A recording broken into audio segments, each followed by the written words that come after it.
ब्रह्मा कुमारीज? ये क्या होता है? बच्चे, तुम अंदर चलकर योग में बैठो।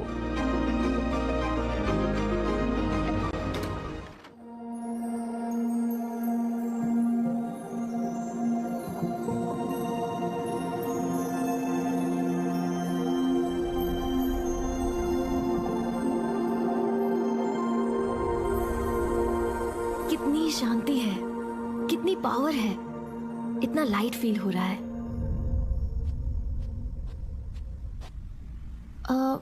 ये कौन है? इन तस्वीरों में एक लंबी कहानी है। बाबा प्लीज सुनाओ ना। 1936 हैदराबाद, सिंध। दादा लेखराज सिंध के नामी ग्रामी जौहरी हैं। परिवार और व्यापार की जिम्मेदारियां संभालते हुए अपने व्यवहार और सेवा भाव के लिए समाज में प्रसिद्ध हैं। धार्मिक प्रवृत्ति वाले हैं। एक दिन बनारस में दादा को एक विचित्र अनुभव हुआ। उन्हें युद्ध, प्राकृतिक आपदाएं, हिंसा, बीमारियों के दृश्य दिखाई दिए। दादा ने देखा विनाश के धुएं से ऊपर उड़ते हुए सितारे परमधाम जा रहे हैं। दादा तो डर गए होंगे। बाबा, क्या ये दृश्य आप उन्हें दिखा रहे थे? हाँ बच्चे, दादा को लगा सब कुछ खत्म होने वाला है, इसलिए एकांत में ज्यादा समय बिताने लगे। फिर मैंने उन्हें एक और नजारा दिखाया। चमकते हुए सितारे नीचे आकर सुंदर दिव्य रूप लेते हैं। मतलब आपने उन्हें कलयुग के एंड और सतयुग की शुरुआत का साक्षात्कार कराया? मीठे बच्चे, दादा लेखराज को ये नहीं समझ आया कि ये दृश्य उन्हें मैं दिखा रहा हूं। एक बार दादा परिवार के साथ सत्संग में बैठे थे और अचानक उठकर चले गए। उनकी बहू ब्रिजेंद्रा उनके पीछे गई और देखा दादा गहरी सोच में थे। उनके चारों ओर प्रकाश ही प्रकाश था और उनके मुख से एक ही अति धीमा स्वर गूंज रहा था, निजानंद स्वरूपम शिवोहम शिवोहम, प्रकाश स्वरूपम शिवोहम शिवोहम, ज्ञान स्वरूपम शिवोहम शिवोहम। बाबा, आप उनके द्वारा क्यों अपना परिचय दे रहे थे? जैसे तुम्हें इस सृष्टि पर कर्म करने के लिए शरीर लेना पड़ता है, इसी तरह मुझे भी तुमसे बात करने के लिए शरीर का आधार लेना पड़ता है। वैसे तो मैं प्रेरणा से समझा सकता हूं, लेकिन तुम आत्माओं की शक्ति कम हो चुकी है। तुम संकल्पों की नहीं, वाणी की भाषा समझते हो।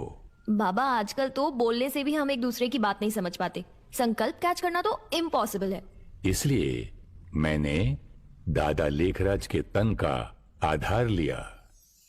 परिवार के परिवार दादा के पास आने लगे थे। आते ही किसी को मेरे निराकार स्वरूप का और किसी को आने वाली सतयुगी दुनिया का साक्षात्कार होने लगा। दादा के मुख द्वारा मैंने बच्चों को उनके आत्मिक स्वरूप का ज्ञान दिया। मैंने अपने निराकारी स्वरूप का परिचय और आने वाली सतयुगी दुनिया की समझ दी। बच्चे मेरी दी हुई श्रीमत और शिक्षाओं पर चलने लग पड़े। तो दादा लेखराज जी यहाँ के गुरुजी हैं? मीठे बच्चे, सृष्टि परिवर्तन का ये कार्य मैं करवा रहा हूँ। दादा तो निमित्त है। जैसे तुम ज्ञान पढ़ रहे हो, स्टूडेंट हो, ऐसे ही दादा लेखराज पहला स्टूडेंट था। दादा ने तो खुद अपनी कमी कमजोरियां खत्म करने का पुरुषार्थ किया। ये छोटे छोटे बच्चे क्यों ऐसे बाहर खड़े हैं? पवित्रता की धारणा के कारण बहुत विरोध हुए, बच्चियों पर अत्याचार हुए, लेकिन मैं उनके साथ था। हर विघ्न को स्थिरता से पार करते 14 साल की तपस्या के बाद 300 बच्चों का पहला संगठन 1950 में कराची से माउंट आबू राजस्थान पहुंचा। मेरे बच्चे तैयार हो गए थे। मैंने उन्हें देश के कोने कोने में भेजा।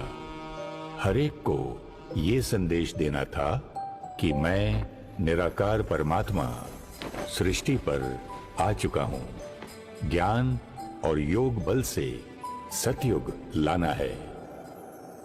मैंने दादा लेखराज का नाम प्रजापिता ब्रह्मा रखा और बच्चे उन्हें प्यार से ब्रह्मा बाबा बुलाते हैं। ओह, इसीलिए बाहर भी ब्रह्मा कुमारीज लिखा था। क्या मैं ब्रह्मा बाबा से मिल सकती हूँ? ब्रह्मा बाबा 18 जनवरी 1969 को अव्यक्त हो गए, लेकिन मेरा कार्य तो और तीव्र गति से सारे विश्व में फैलता गया।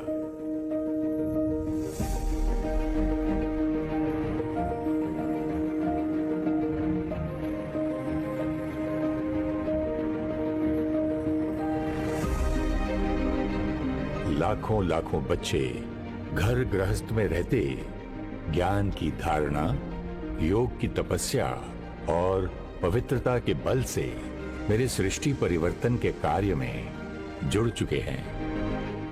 लाडले बच्चे, तुम ही सतयुग में थे, तुम ही त्रेता युग में आए, फिर द्वापर युग में पहुंचे, अब घोर कलयुग में हो। जिस कलयुग से तुम परेशान हो वो किसने बनाया? तुम्हारे काम, क्रोध, लोभ, मोह के संस्कारों ने बनाया। जिस नई दुनिया का तुम इंतजार कर रहे हो वो कौन बनाएगा? तुम ही तो बनाओगे। क्या सोच रहे हो बच्चे? द्वापर युग से तुम कहते आए कि जब धर्म की अति ग्लानि होगी तो परमधाम से मैं आऊंगा। मैं आया हूं सतयुगी संस्कार बनाने का ज्ञान और शक्ति देने। ये मत सोचना सतयुग बहुत दूर है।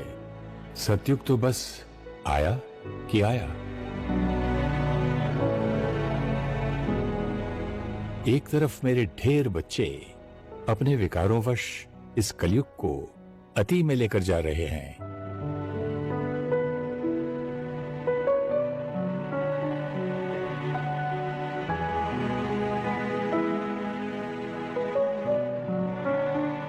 और दूसरी तरफ मेरे थोड़े से बच्चे घर गृहस्थी में रहते हुए ज्ञान और योग से सतयुगी दुनिया बना रहे हैं।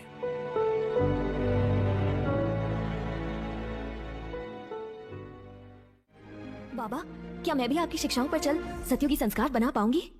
मीठे बच्चे, बाबा सदा आपके साथ है।